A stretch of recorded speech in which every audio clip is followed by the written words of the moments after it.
Assalamualaikum. My name is Nur Anisfatihah binti Ghazali and my matrix number A22A1282. Assalamualaikum warahmatullahi wabarakatuh. My name is Nuri Izzah binti Azlan. My matrix number is A22A1261. Hi, my name is Qurratu'Aini binti Haris. My matrix number is A22A0777.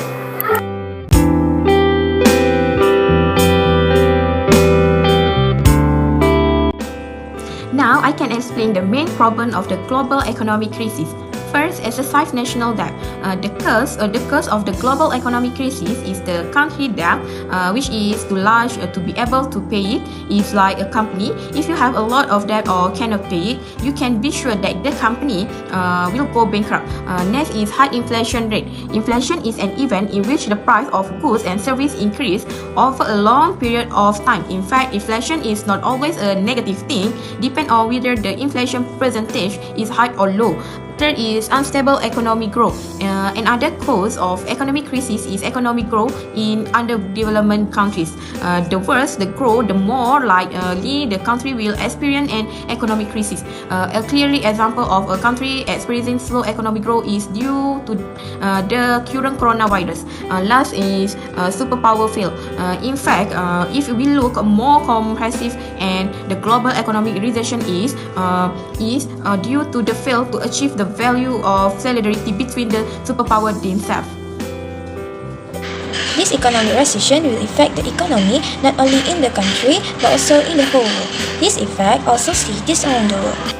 First is affecting the country's export revenue. The global economic recession will affect the country's export revenue, especially for developing countries due to the low demand and a drop in commodity price, including demand for manufactured goods.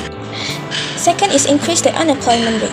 The increase in the unemployment rate is the one of the major effect of the global economic recession, where the income will decrease, thus affecting the economic opportunities of individuals and families. Lastly, the price of goods increases. The government had to impose a high tax on what was sold to increase the national income. They had to spend a lot of money to support their family.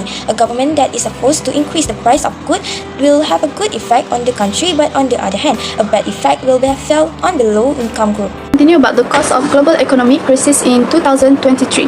The first cause is because of current economic situation. The global economic downturn is expected to begin in the United States by the end of 2022 and spread throughout the world the following year. Everything is clear now because of the current economic situation, with inflationary pressure worsening, like rising dramatically, slowing economic growth, and almost all central banks around the world tightening monetary policy.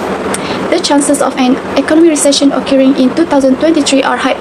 Meanwhile, due to high risk, the International Monetary Fund (IMF) has not ruled out the possibility of a global economic recession occurring this year. Next, the developed world was affected by the United States economic crisis was the second cause of the existing global economic crisis in 2023. The United States economic crisis had an impact on the developed world, including the European Union, Japan, and Singapore.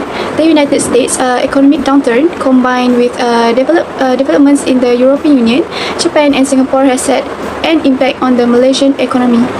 Malaysia, as a small open economy with a strong export-dependent manufacturing sector, was particularly vulnerable to the global crisis. The crisis has hit the countries that generate demand for Malaysian exports, causing output declines in Malaysia. Potential solution. Malayan Public Banking Corporation Sdn Bhd, often known as the Maybank Berhad, is the one of the potential commercial ventures that could be launched to address this issue. This is due to the fact that Maybank provide their client with a full range of investment banking and stockbroking product and solution for the retail, mid-market, corporate, and institutional segment through their two business pillars, namely investment banking and advisory and investment management. Through its securities activity, which include retail, prime, and institutional broking, as well as asset management, Maybank also provides equities and commodity derivatives, market access, and financing. These services are support to local ASEAN-wide company, sector, nation, and micro research.